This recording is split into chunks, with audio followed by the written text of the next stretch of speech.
Hidup TV mempersembahkan Oase Rohani Katolik yang dibawakan oleh para imam Keuskupan Agung Jakarta. Selamat menyaksikan.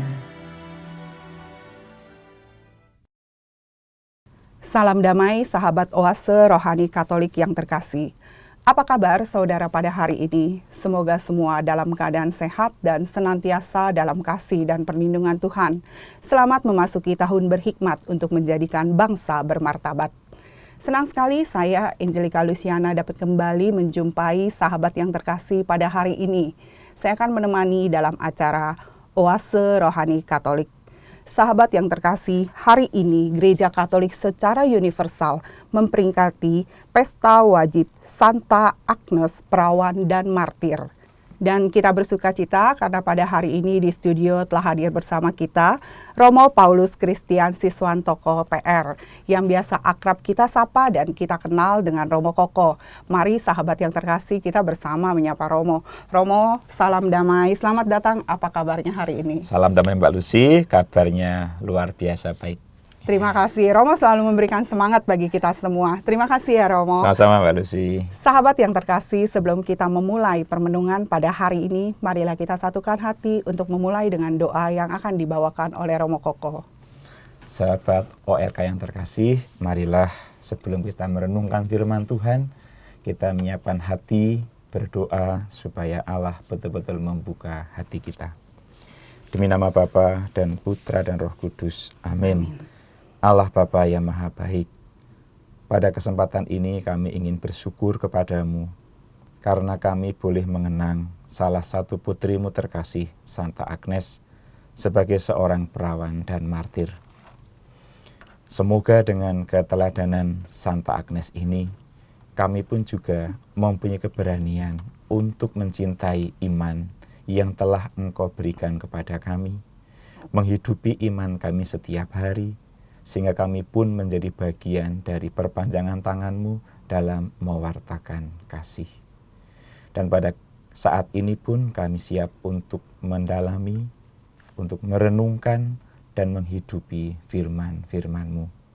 Oleh karena itu, bukalah mata hati kami, agar dengan kerendahan hati kami mampu untuk merasakan, menikmati, dan menghidupi firman itu. Allah yang Maha Kasih, rasa syukur dan harapan ini kami unjukkan kepadamu dengan perantaraan Kristus Tuhan kami. Amin. Amin. Demi nama Bapa dan Putra dan Roh Kudus. Amin.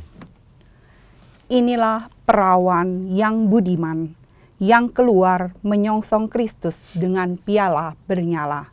Sahabat yang terkasih, bacaan liturgi pada hari ini, bacaan pertama dari surat kepada orang Ibrani, dan bacaan Injil Yesus Kristus hari ini menurut Santo Markus. Dan saya akan membaca bacaan pertama pada hari ini. Bacaan dari surat kepada orang Ibrani, bab 5 ayat 1 sampai dengan 10. Saudara-saudara, setiap imam agung yang dipilih dari antara manusia ditetapkan bagi manusia dalam hubungan mereka dengan Allah, supaya ia mempersembahkan persembahan dan kurban karena dosa. Seorang imam agung harus dapat memahami orang-orang yang jahil dan orang-orang yang sesat, karena ia sendiri penuh dengan kelemahan. Karena itu, ia harus mempersembahkan kurban pelunasan dosa, bukan saja bagi umat, tetapi juga bagi dirinya sendiri. Tidak ada seorang pun yang mengambil kehormatan itu bagi dirinya sendiri, sebab setiap imam agung dipanggil untuk itu oleh Allah seperti yang telah terjadi dengan Harun. Demikian pula Kristus, ia tidak mengangkat dirinya sendiri dengan menjadi imam agung, tetapi diangkat oleh Dia yang bersabda kepadanya, "Anakkulah engkau, pada hari ini engkau telah kuperanakan. Atau di bagian lain dalam kitab suci, ia bersabda, "Engkau adalah imam untuk selama-lamanya menurut tata imamat Melkisedek." Dalam hidupnya sebagai manusia, Kristus telah mempersembahkan doa dan permohonan dengan ratap tangis dan keluhan kepada Dia yang sanggup menyelamatkannya dari maut. Karena kesalehannya, ia telah didengarkan. Akan tetapi, sekalipun anak, Kristus telah belajar menjadi taat. Ini ternyata dari apa yang telah dideritanya. Dan sesudah mencapai kesempurnaan, ia menjadi pokok keselamatan abadi bagi semua orang yang taat kepadanya. Dan ia dipanggil menjadi imam agung oleh Allah menurut tata imamat Melkisedek. Demikianlah sabda Tuhan. Syukur kepada Allah. Mazmur tanggapan. Engkaulah imam untuk selama-lamanya menurut Melkisedek. Engkaulah imam untuk selama-lamanya menurut Melkisedek. Beginilah firman Tuhan kepada Tuanku, duduklah di sebelah kananku sampai musuh-musuhmu kubuat menjadi tumpuan kakimu. Engkaulah imam untuk selama-lamanya menurut Melkisedek. Tongkat kuasamu akan diulurkan Tuhan dari Sion. Berkuasalah engkau di antara musuhmu. Engkaulah imam untuk selama-lamanya menurut Melkisedek.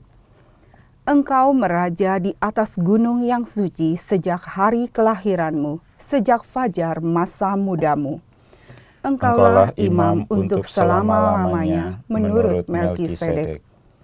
Tuhan telah bersumpah dan tidak akan menyesal. Engkau adalah imam untuk selama-lamanya menurut Melkisedek. Engkaulah imam untuk selama-lamanya menurut Melkisedek.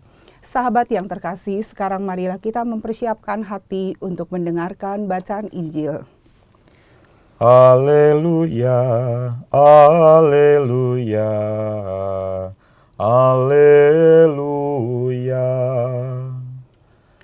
Haleluya, haleluya,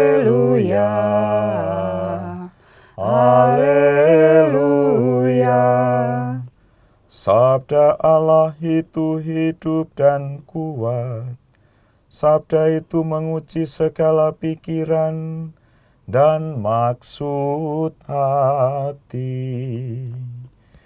Haleluya, haleluya, haleluya. Tuhan sertamu. Dan sertamu juga. Inilah Injil Yesus Kristus menurut Santo Markus. Dimuliakanlah Tuhan. Waktu itu murid-murid Yohanes dan orang-orang Farisi sedang berpuasa. Pada suatu hari, datanglah orang-orang kepada Yesus dan berkata, "Murid-murid Yohanes dan murid-murid orang Farisi berpuasa, mengapa murid-muridmu tidak?" Jawab Yesus kepada mereka, "Dapatkah sahabat-sahabat pengantin pria berpuasa selagi pengantin itu bersama mereka? Selama pengantin itu ada bersama mereka, mereka tidak dapat berpuasa.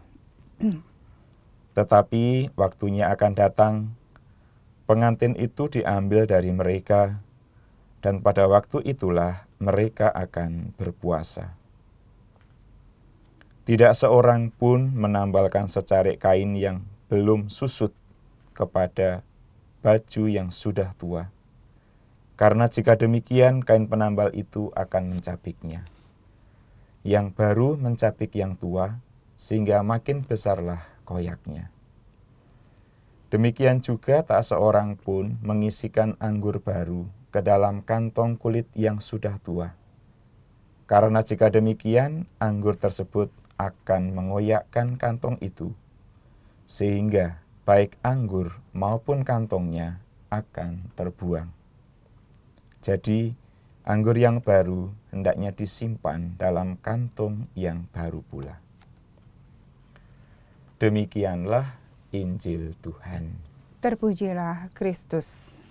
Romo Koko, dari bacaan pertama surat kepada orang Ibrani, ada hikmat dan sukacita apa bagi saya dan sahabat pada hari ini, Romo?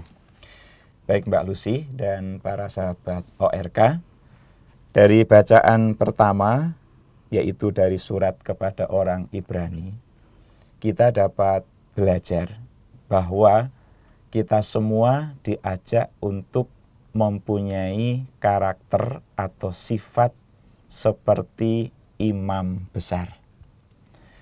Karena dalam bacaan pertama tadi, penulis surat kepada orang Ibrani mengajak kita untuk belajar dari sosok Harun. Iya. Dan juga dari Yesus Kristus sendiri sebagai imam agung kita. Imam Agung.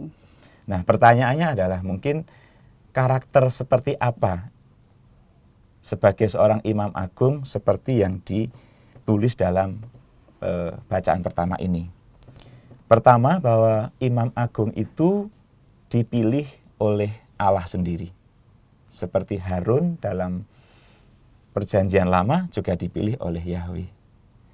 Maka seorang imam agung tidak bisa memilih dirinya sendiri untuk menjadi seorang imam agung itu. Maka dia harus dipilih oleh Allah. Itu satu. Dan itu juga dapat kita baca dalam ayat 4, Mbak. Iya. Dan tidak seorang pun yang mengambil kehormatan itu bagi dirinya sendiri, tetapi dipanggil untuk itu oleh Allah, seperti yang telah terjadi dengan Harun.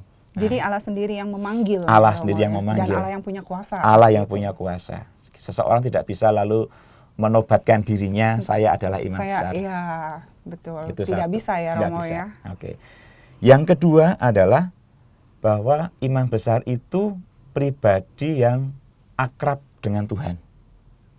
Mengapa saya katakan akrab dengan Tuhan? Karena tugas utama dari seorang imam besar adalah membawa persembahan kepada Tuhan. Nah, persembahan dari siapa? Persembahan dari umat yang diberikan kepada Allah. Oleh karena itu, tugas seorang imam adalah menjadi pribadi perantara yang membawa persembahan umat kepada Allah.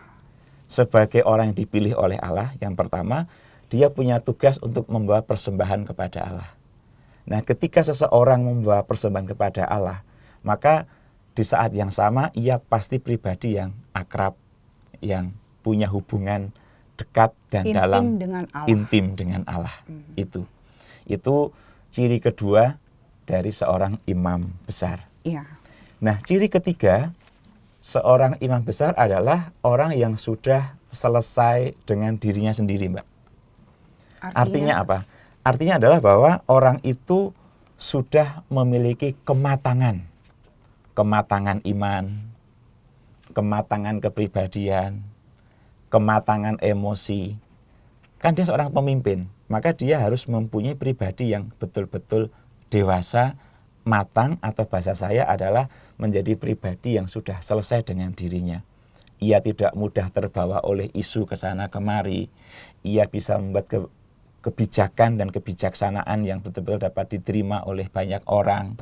Ia harus melindungi semua umatnya.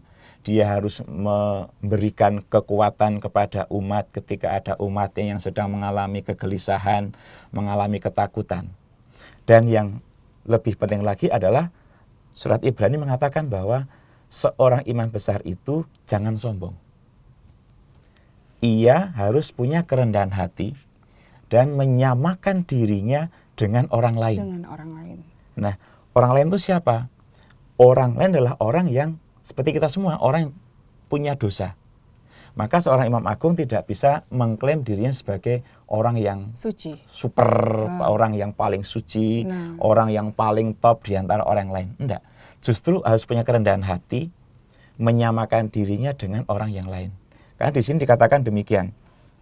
Ia harus dapat mengerti orang-orang yang jahil dan orang-orang yang sesat, karena ia sendiri penuh dengan kelemahan, yang mengharuskannya untuk mempersembahkan korban karena dosa, bukan saja bagi umat, tapi juga bagi dirinya sendiri. Ayat 3 tuh Mbak. Iya. Jadi dengan ketika ia memberikan persembahan kepada Tuhan, persembahan dari umat, maka itu juga menjadi persembahan bagi dirinya sendiri. Karena ia juga sama dengan umat yang lain. Bahkan persembahan itu dipandang sebagai ucapan syukur kepada Allah, karena Allah begitu baik terhadap manusia yang berdosa ini. Tapi juga sebagai ungkapan rasa tobat umat atas segala dosa yang sudah dilakukan. Maka ketika seorang imam besar menjadi pembawa persembahan kepada Allah, di saat yang sama ia sedang membawa umat untuk dekat, untuk bersatu dengan Allah lagi, juga termasuk dirinya yang juga berdosa dan sama dengan umat yang lain. Nah, itulah 3 ciri dari seorang imam besar yang saya temukan di dalam bacaan pertama ini, Mbak Lucy. Iya. Jadi kalau kita sebagai umat, apa yang harus kita petik dari yang bacaan ini, Romo? Berarti kita bukan harus menjadi seperti imam besar, tapi paling tidak kita harus bisa contoh meneladani seperti yang Romo jabarkan tadi ya, Romo ya. Iya. Ini juga surat Ibrani juga mengajak kita untuk mencontoh imam agung kita, Yesus Kristus. Yesus Kristus sendiri. Nah, betul. Kita bertanya, terus bedanya apa antara imam agung pada umumnya dengan imam agung atau imam besar Yesus Kristus, kan begitu? Iya. Nah, saya menemukan jawabannya juga di surat Ibrani ini. Yesus sebagai imam besar, imam agung kita itu mempunyai 3 sifat pertama tadi. Dia dipilih oleh Allah sendiri, kan? Dipilih oleh Allah secara langsung sendiri. Yang kedua, dia juga sangat dekat dengan Allah Bapa. Dia selalu berdoa. Intim sekali dengan Allah Bapa. Ia juga sudah selesai dengan dirinya, kan? Ia tidak memikirkan kepentingan dirinya, tapi hanya memikirkan keselamatan kita umatnya. Tapi yang keempat ini yang tidak dimiliki oleh imam agung yang lain. Apa itu? Dia yaitu tidak berdosa, ya. Nah, betul ya.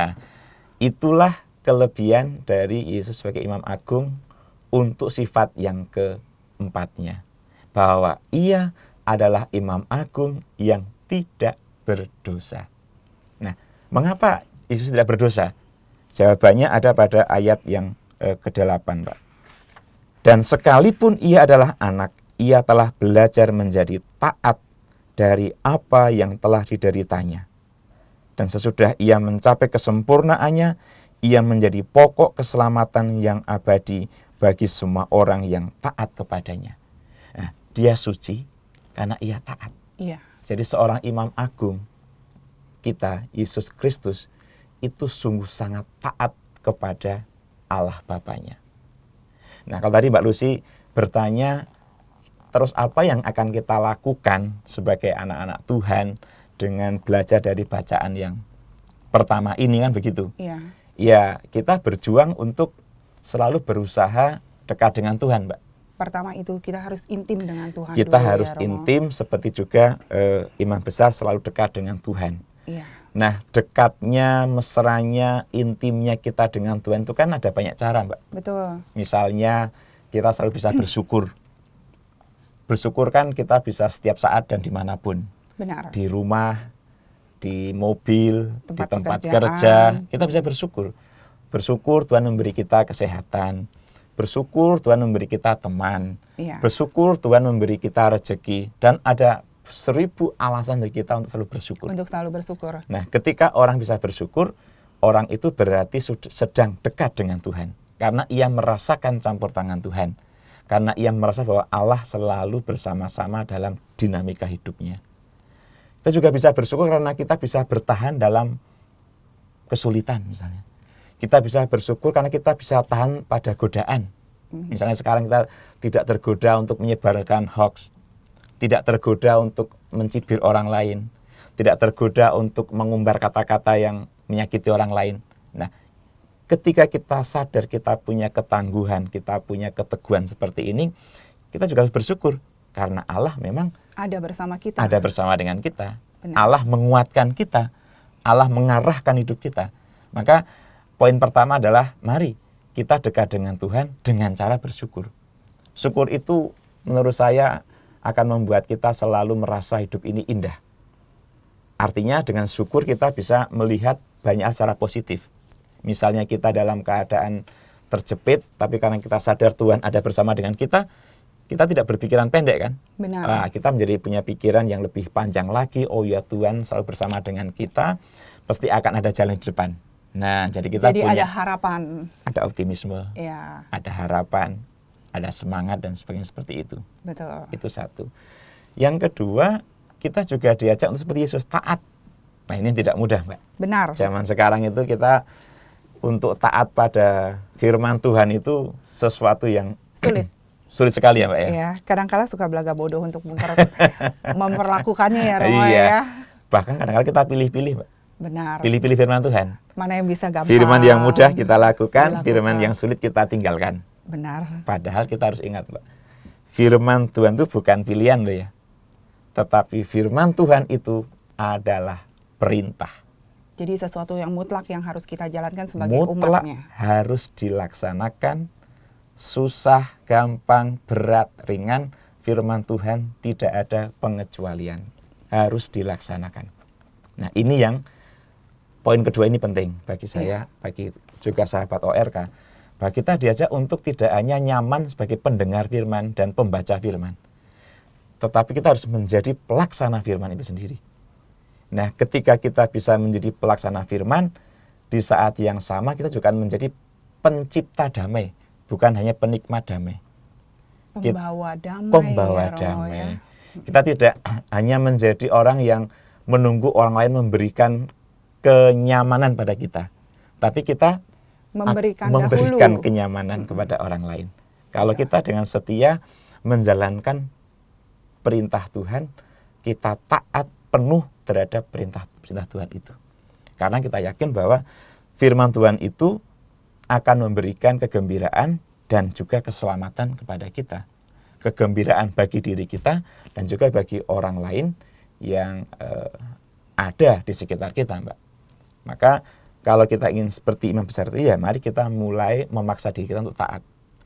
Memang lebih mudah taat kepada keinginan Hal-hal diri kita yang mudah ya, Romo, ya, ya. daripada taat pada keinginan Tuhan. Benar.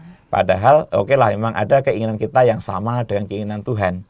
Tapi juga banyak yang keinginan kita itu bahkan bertolak belakang dengan keinginan Tuhan. Betul. Nah, kita harus rendah hati untuk tidak mentaati keinginan kita yang berlawanan dengan keinginan Tuhan itu, Mbak. Nah, ini yang penting tadi Romo katakan, kita harus mempunyai suatu kerendahan hati ya, Romo, untuk bisa melakukan firman itu sendiri. Iya.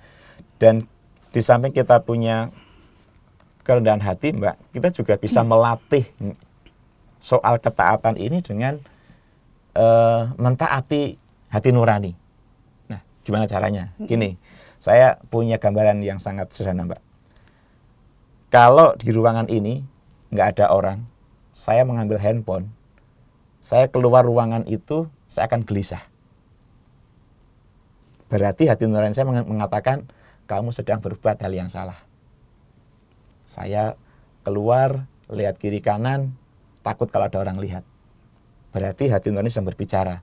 Harusnya kamu nggak boleh ambil handphone itu. Tapi kalau di ruangan ini ada handphone, saya tidak ngambil, saya keluar ruangan, hati saya tenang. Tidak merasa takut, tidak merasa khawatir, tidak merasa was-was. Nah, ketika kita berusaha belajar mentaati hati nurani, artinya kita memaksa diri kita untuk melakukan hal yang baik, kemudian menolak hal yang tidak baik. Nah, disitulah kita belajar taat. Kalau kita sudah bisa mentaati hati nurani, semoga kita lebih mudah mentaati perintah-perintah Tuhan. Nah, itu yang kedua. Yang ketiga, Mbak, yang terakhir. Iya. Setelah kita taat kepada Tuhan, nah, kita diajak untuk sadar. Seperti imam besar dalam surat Ibrani itu, kita juga diajak untuk memberi persembahan, Mbak.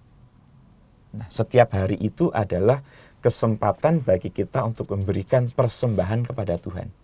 Nah, persembahan itu apa? Persembahan menurut saya adalah kita setiap hari mempersembahkan diri kita yang baik. Pikiran kita yang bersih dari segala pikiran negatif. Mempersembahkan kebiasaan hidup kita yang baik. Mempersembahkan niat-niat kita yang baik. mempersembahkan perjuangan kita, optimisme kita, rencana kita, pelayanan kita, pekerjaan kita. Itu adalah persembahan hidup kita setiap hari, Mbak. Jadi persembahan itu melakukan suatu kebaikan pun juga merupakan suatu persembahan. Itu ya, persembahan yang amat mulia. Kalau Imam Besar tadi mempersembahkan kurban kepada Allah atas nama umat, nah kita pun setiap hari bisa mempersembahkan kepada Tuhan, mungkin tentu bukan dalam bentuk uang, tapi diri kita ini loh, hati kita, mulut kita, supaya perilaku kita, tangan kita, mata kita, kalau semua kita menggunakannya untuk hal-hal yang baik, itu adalah persembahan yang amat mulia untuk Allah. Dan di saat yang sama, kita sedang berlaku sebagai imam besar. Kita orang berdosa, menebus dosa kita dengan cara berbuat baik, hidup melayani, menolong tanpa pamrih, rendah hati, berbagi sukacita, mau memberi yang terbaik untuk keluarga, untuk suami, untuk anak dan sebagainya. Dan ini menurut saya merupakan hal yang bisa kita buat setiap saat. Betul. Dimanapun. Benar. Kita bisa memberi persembahan pada Allah. Ini kira-kira Mbak 3 hal itu yang rasa saya baik untuk kita usahakan bersama belajar dari sosok Imam Agung, Imam Besar dalam surat Ibrani bacaan hari ini. Iya, Romo, ini menarik sekali, tapi kita akan rehat sejenak dulu ya, Romo. Iya, baik, Mbak. Sahabat yang terkasih, kita akan merenungkan sesaat apa yang sudah disampaikan oleh Romo Koko. Dan kita akan kembali pada perbincangan rohani di sesi yang kedua. Hidup TV mempersembahkan Oase Rohani Katolik yang dibawakan oleh para imam Keuskupan Agung Jakarta. Selamat menyaksikan. Salam damai sahabat Oase Rohani Katolik yang terkasih. Kembali lagi bersama Romo Paulus Christian Siswanto PR dan saya Angelika Luciana. Anda masih menyimak Oase Rohani Katolik. Sahabat yang terkasih, bila Anda mempunyai pertanyaan seputar iman, Anda dapat menyampaikan melalui SMS 0822 1036 1555 atau Anda dapat men-sharingkan pengalaman iman Katolik Anda melalui email orkkaj@yahoo.com. Romo Koko, kita kembali lagi pada dialog iman di sesi yang kedua. Tadi dalam sesi yang pertama Romo sudah menjelaskan begitu luar biasa surat dari bacaan dari surat kepada orang Ibrani. Kalau dari bacaan Injil pada hari ini, Romo, ada kaitan dan hikmat apa, Romo, dari bacaan pertama dan Injil pada hari ini? Baik, terima kasih Mbak Lucy, sahabat ORK yang terkasih. Bacaan pertama dan bacaan kedua pada hari ini mempunyai satu benang merah.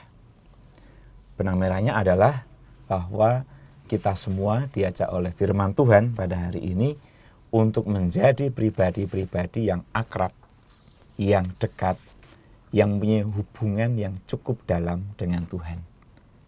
Dan poin ini menjadi penting untuk menjadi pegangan hidup kita di zaman sekarang ini. Ketika ada begitu banyak sekali informasi, ajakan, gangguan, godaan yang mungkin bisa menggoyahkan iman kita. Maka kita diajak untuk berpegang teguh dan akrab dengan Tuhan. Nah, secara khusus Injil pada hari ini mengajak kita untuk akrab dekat dengan Tuhan lewat satu cara, yaitu lewat puasa.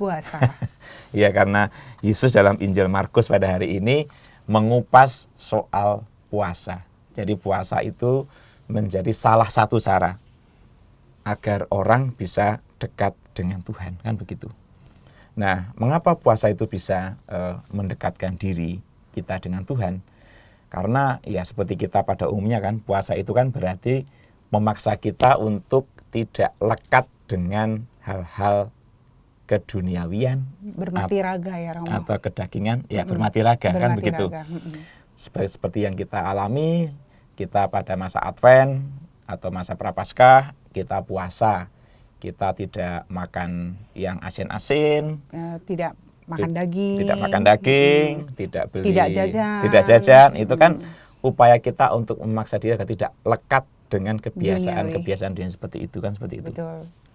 Nah, dengan kita tidak lekat dengan hal-hal yang duniawi itu, berarti kita punya waktu lebih banyak untuk Tuhan, kan begitu. Benar. Nah, kalau selama ini kelekatan kita itu sangat besar untuk hal duniawi, puasa mengajak kita untuk kita lekat kepada Allah, dekat kepada Allah, dengan cara kita misalnya memberi waktu yang banyak untuk bertemu dengan Tuhan, merenungkan kehendak Tuhan, kemudian berusaha mencari cara bagaimana firman Tuhan itu bisa kita laksanakan, kan seperti itu.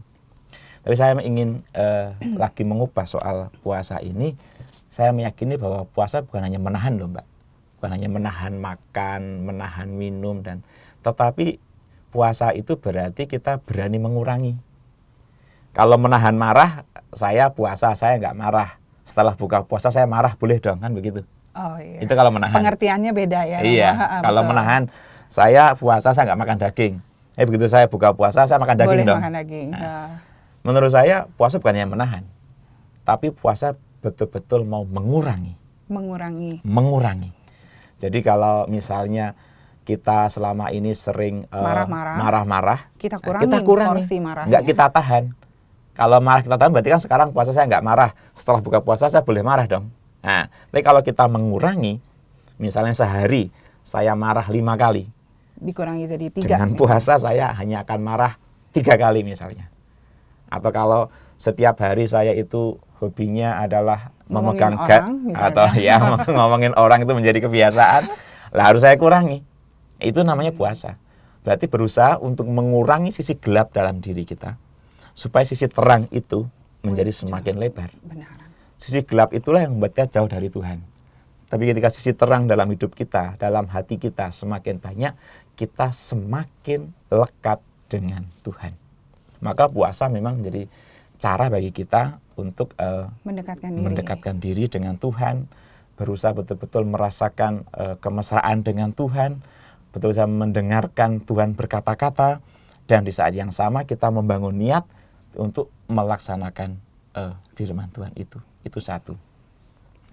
Yang kedua, puasa di samping mengajak kita untuk membebaskan diri dari berbagai macam kelekatan-kelekatan yang bisa menjauhkan ataupun merenggangkan kita dari Tuhan, juga mengajak kita untuk memperbaharui hidup, Mbak.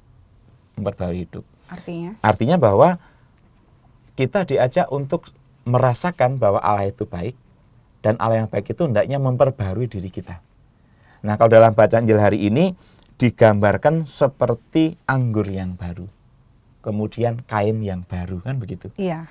Kain yang baru tidak bisa ditempelkan pada kain yang lama. Yang rusak. Anggur yang baru tidak bisa dimasukkan dalam kantong yang lama karena akan bocor dan sebagainya. Nah, kalau kita dalam masa puasa itu Allah hadir dalam diri kita, Allah memperbaharui pikiran kita, Allah meluruskan jalan hidup kita. Nah, di saat yang sama kita menjadi pribadi yang baru, menjadi kantong yang baru, menjadi kain yang baru juga. Dan inilah yang kita syukuri.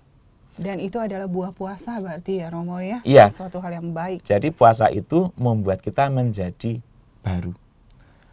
Baru dalam arti bahwa kita memang hidup kita itu berkembang ke arah yang lebih baik. Lebih baik. Ya. Hidup ini kan bukan hanya jalan di tempat, Mbak. Benar. Tetapi hidup adalah sebuah perjalanan. Iya. 1 langkah, 2 langkah, 3 langkah, 4 langkah. Nah, puasa ini akan membantu kita untuk menjadi pribadi-pribadi yang mudah dalam melangkah. Melangkah untuk lebih dekat dengan Tuhan. Melangkah untuk lebih dekat dengan sesama. Melangkah untuk lebih membuat hidup kita semakin berguna, semakin bermanfaat bagi orang lain. Nah, oleh karena itu, puasa bukan hanya saat Advent dan Prapaskah, Mbak, kalau begitu kan? Benar. Tetapi setiap hari adalah kesempatan kita untuk berpuasa. Betul. Artinya kesempatan bagi kita untuk terus-menerus berusaha dekat dengan Tuhan dan membuat pembaharuan hidup. Iya. Dan baik juga, mumpung kita masih tahun baru, kita kan betul, punya resolusi pasti setiap punya orang. resolusi. Kita mau ngapain sih di tahun 2019 ini? Kita ingin bersama-sama dengan Tuhan, kita ingin lebih menghidupi iman kita supaya lebih dekat dengan Tuhan dan hidup kita lebih berguna juga untuk orang lain. Itu, Mbak, kira-kira makna puasa dari bacaan Injil pada hari ini, seperti itu. Iya, Romo, berarti kita itu harus taat ya Romo, Iya. intinya.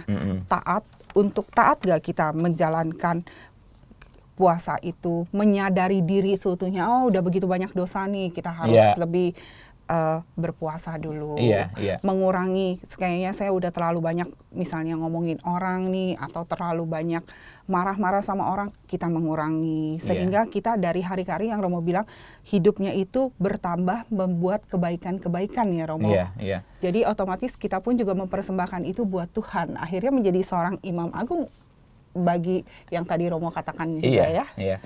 Puasa itu bukan kesempatan yang penuh dengan beban ya. Tetapi Betul. puasa itu justru kesempatan yang amat indah. Menurut saya kesempatan emas bagi kita untuk betul-betul dekat dengan Tuhan.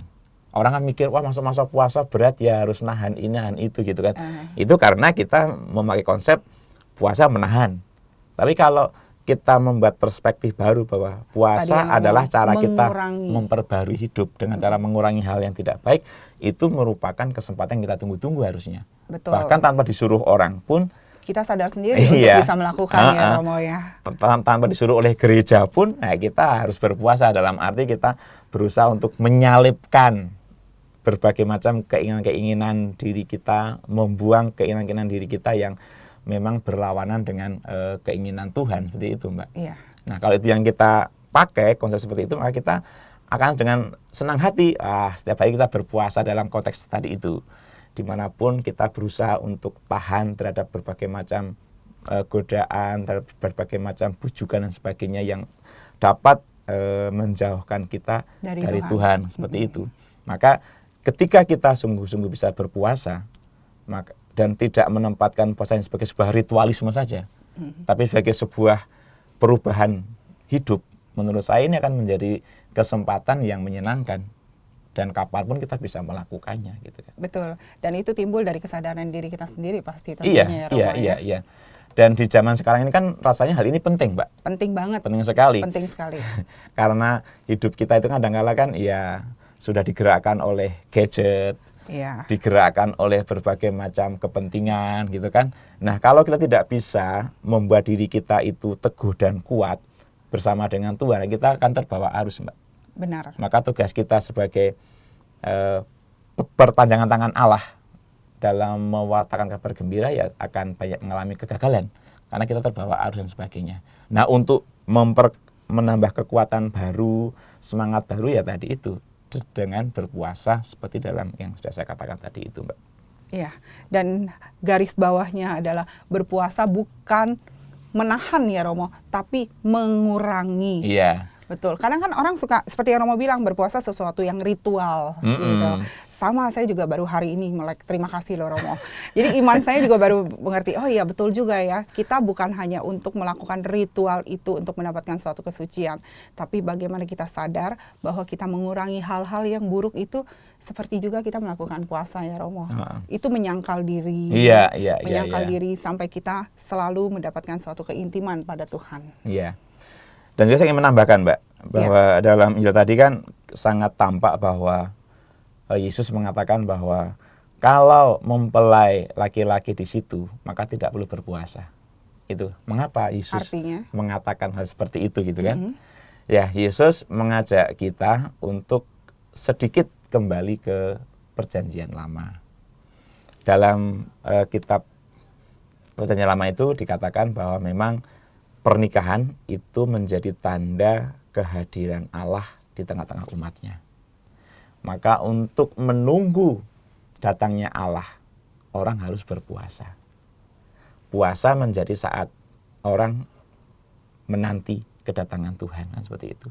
Nah, ketika Tuhan sudah datang, Yesus sudah datang di tengah-tengah kita, maka puasa tidak lagi perlu, kata Yesus seperti itu. Iya.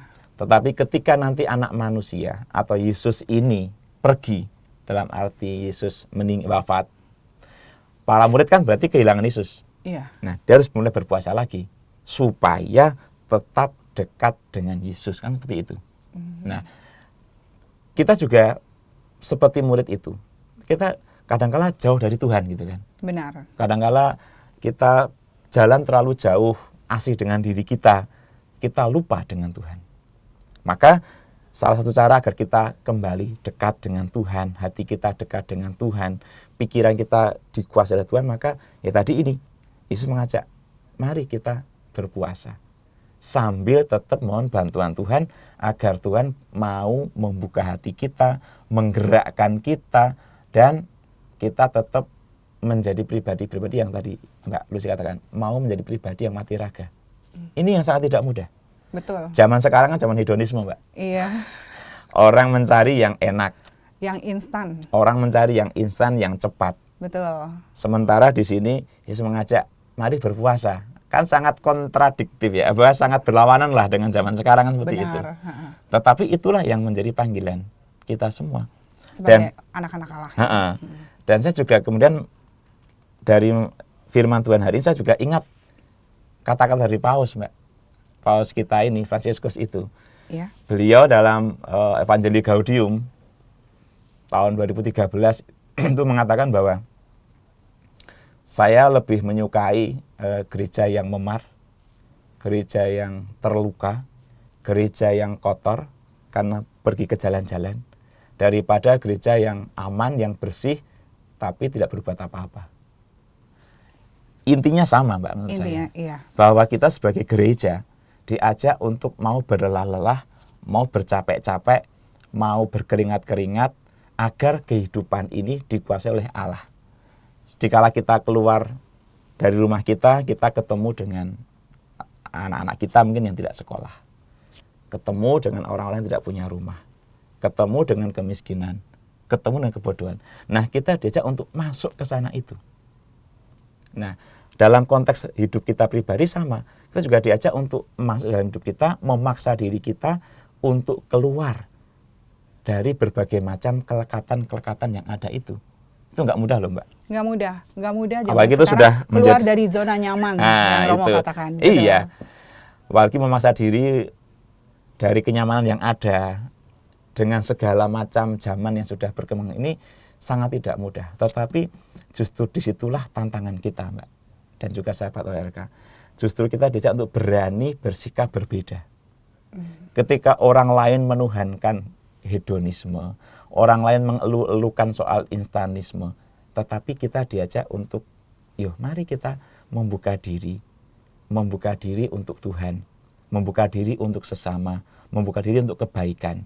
Dengan lebih dulu membuat diri kita dekat dengan Tuhan, kita juga berani untuk menanggalkan dan meninggalkan hal-hal yang tidak baik dalam diri kita. Itulah makna puasa zaman sekarang. Berarti yang Romo katakan itu diperlukannya lah suatu rahmat kita mohon dari Tuhan, kerendahan hati untuk bisa melakukan itu ya. Ya itu pasti. Karena kita ini kan tidak bisa bergerak sendiri, Mbak ya. Betul. Kita punya niat baik, tapi kalau kita merasa diri kita mampu sendiri itu juga tidak bijaksana. Benar.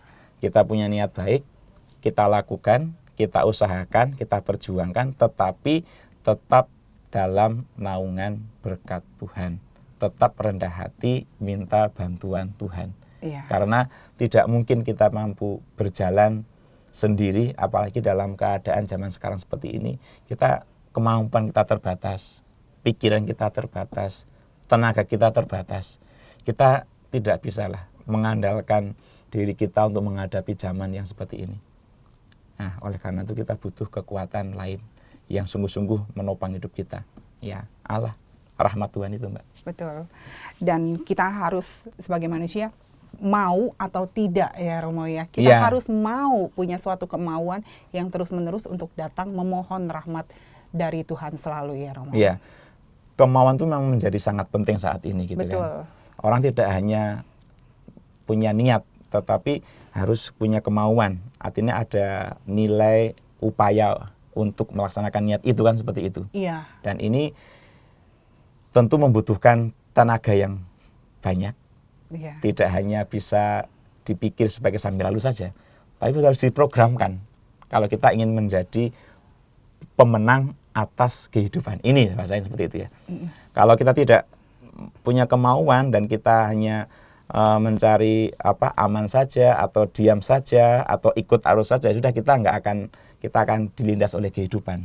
Tapi kita kan sebagai anak Tuhan diajak untuk menjadi pemenang atas kehidupan ini. Lebih-lebih memenangkan hal-hal yang baik. Benar. Memenangkan hal-hal yang sesuai dengan kehendak Tuhan, seperti itu.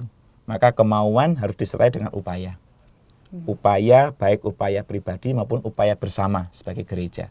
Dan hanya itulah menurut saya yang bisa kita upayakan agar kehidupan kita betul-betul bermanfaat, berguna, baik bagi diri sendiri, kita tumbuh dan berkembang, orang lain juga tumbuh dan berkembang bersama dengan Tuhan.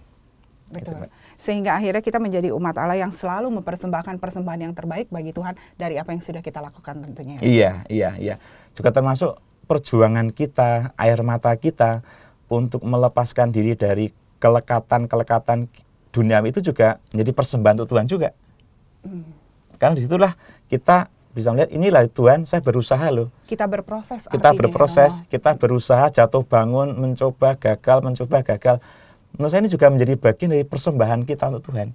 Kita tidak hanya mempersembahkan hal yang sukses saja ya. Iya. Tetapi proses kita menjadi sukses itu juga harus kita persembahkan pada Tuhan. Tuhan lihat kita kok, usaha kita. Tuhan lihat niat kita kok. Kalau kita berhasil, Tuhan juga lihat. Kalau kita gagal, Tuhan juga lihat. Dan Tuhan pasti akan bantu.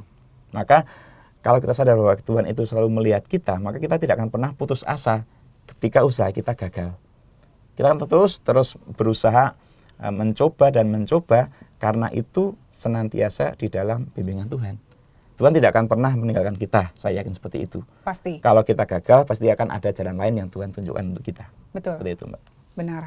Romo, dari yang tadi Romo canangkan dan Romo jabarkan dari bacaan pertama dan bacaan Injil pada hari ini, ada suatu ringkasan yang bisa kita jadikan pedoman pada hari ini untuk kedepannya, terutama dalam tahun yang masih baru ini, Romo, supaya kita benar-benar bisa menjadi pewarta kabar sukacita yang baik tentunya, dan selalu mempersembahkan dengan syukur dan segala hal yang terbaik, Romo.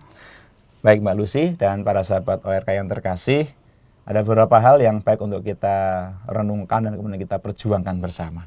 Pertama, kita diajak untuk menyadari seperti Imam Besar tadi, bahwa kita adalah anak-anak Tuhan yang dicintai, dipilih, diciptakan, dan dirawat oleh Allah.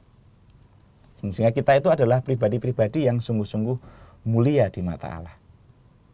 Nah, kalau kita menyadari bahwa kita adalah orang-orang pilihan Allah juga, kita hendaknya selalu membangun yang kedua, membangun relasi yang dekat dengan Tuhan. Karena Ia sudah begitu baik terhadap kita. Kita pun diajak untuk selalu taat kepadanya. Selalu ingat perintahnya.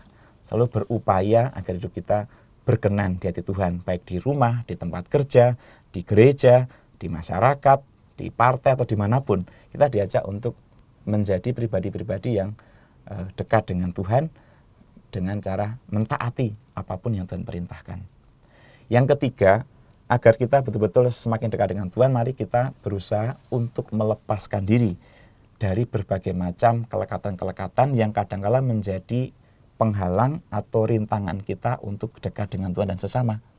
Kita harus tegas dengan diri kita, berani mengatakan tidak untuk berbagai macam kecenderungan yang akan membawa kita jatuh ke dalam dosa atau menjauhkan kita dari Tuhan.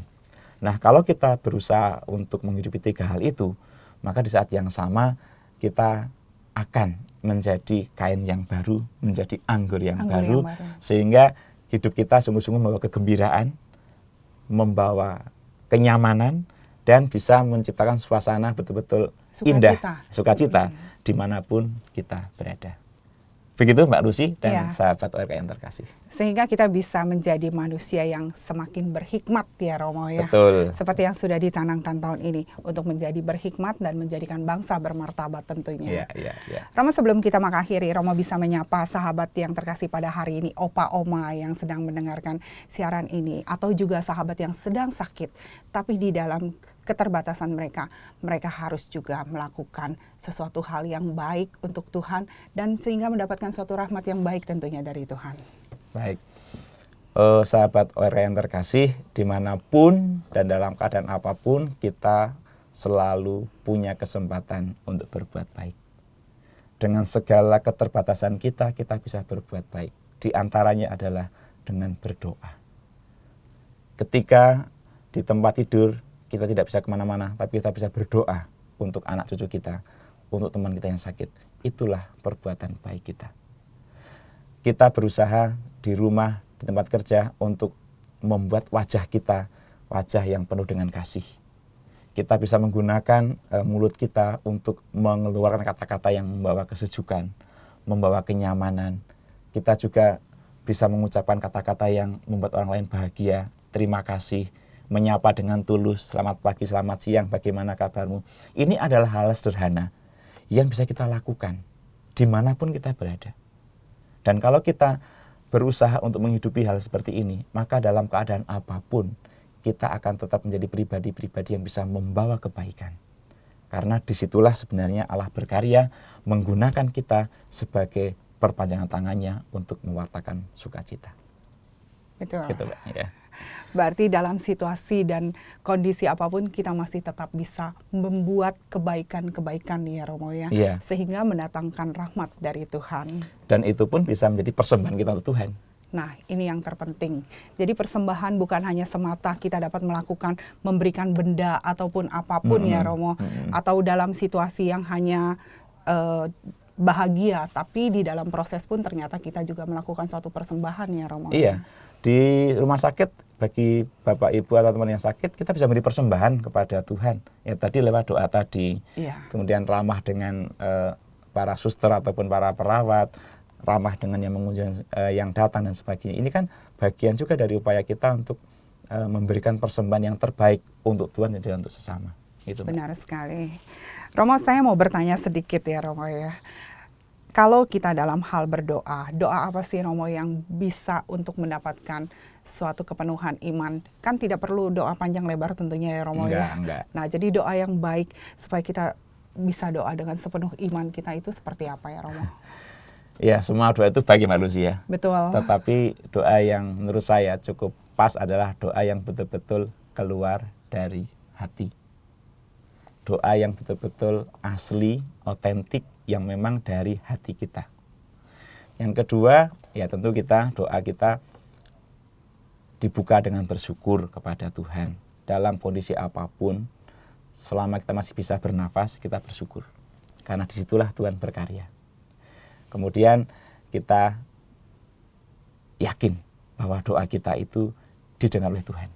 Gitu kan? Tuhan kita kan Tuhan Maha Pendengar. Benar. Nah, ketika kita berdoa, kita yakin Tuhan mendengar, dan kita juga perlu rendah hati, Mbak. Kadang-kadang kita memaksa Tuhan agar secara cepat mengabulkan doa kita. Nah, itu. Nah, saya berharap kita berdoa dengan tulus hati, dengan kerendahan hati, dan penuh iman. Artinya itulah 3 hal menurut saya penting saat kita berdoa. Kita berdoa dari hati, kemudian juga dengan rendah hati, dan juga dengan tulus. Seperti itu. Biarlah Tuhan yang berkarya. Kita ini anak-anaknya. Tuhan tahu apa yang kita harapkan, yang kita pinta. Pasti Tuhan akan memberi tepat pada waktunya. Betul. Amin. Romo Koko, terima kasih. Sangat luar biasa sekali apa yang Romo wartakan, memberikan inspirasi dan semangat beriman bagi saya dan sahabat. Terima kasih ya Romo. Terima kasih Mbak Lucy. Juga terima kasih sahabat ORK. Sahabat yang terkasih, usai sudah kebersamaan kita pada hari ini. Saya Angelica Luciana dan Romo Paulus Christian Siswantoko PR mohon pamit dari ruang dengar Anda. Sekarang marilah kita satukan hati untuk menutup acara ini dengan doa dan mohon berkat Allah melalui Romo Koko. Marilah kita berdoa. Demi nama Bapa dan Putra dan Roh Kudus. Amin.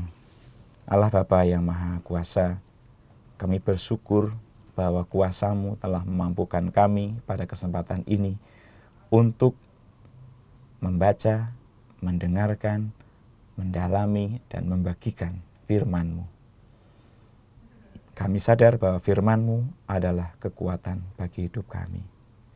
Semoga kami tidak hanya mampu untuk mendengar, tapi kami juga kemampukan untuk melakukan firman itu sebagai persembahan hidup kami setiap hari kepadamu.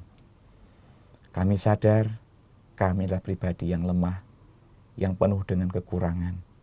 Maka kami mohon berkat-Mu, kuatkanlah hati kami, teguhkanlah iman kami, agar kami senantiasa mampu Kau pakai sebagai alat-Mu untuk mewartakan kabar gembira dan menegakkan kerajaan-Mu.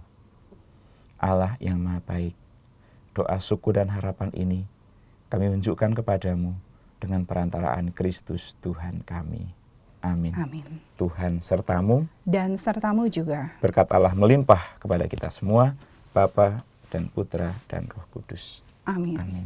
Semoga kita semua dapat menjadi garam dan terang kasih Tuhan bagi sesama. Amalkan Pancasila, kita berhikmat, bangsa bermartabat. Demikianlah oase rohani Katolik yang dibawakan oleh para imam Keuskupan Agung Jakarta. Tuhan memberkati.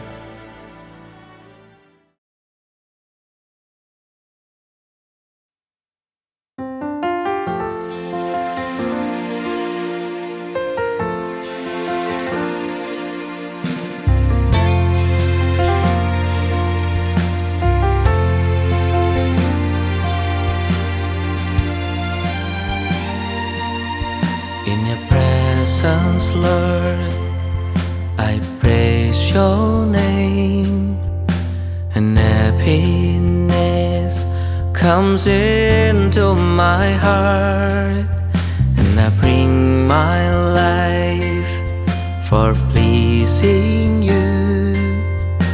The moment I serve others in need, can I show my love without giving?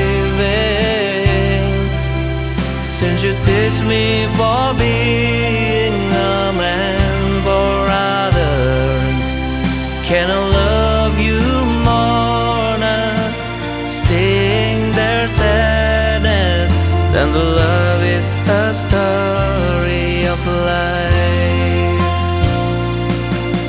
So I ask you the heart of loving, for I need to show them you care. Take the selfishness mine out of my life. It's a love for all brothers in need.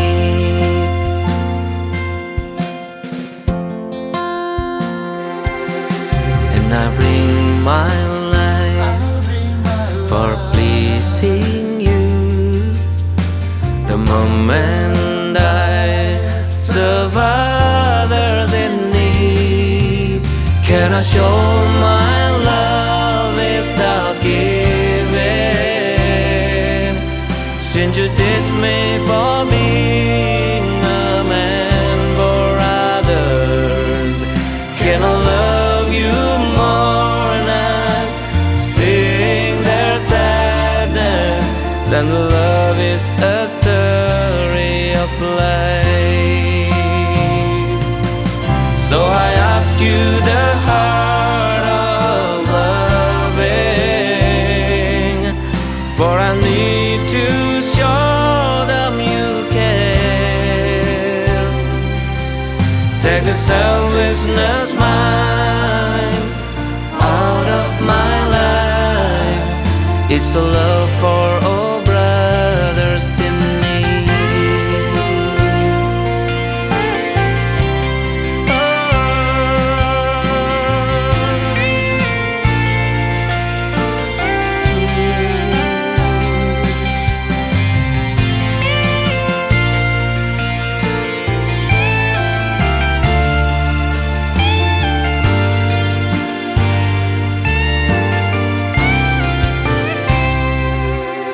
So I ask you the heart of loving, for I need to show them you care. Take the selfishness mine out of my life. It's the love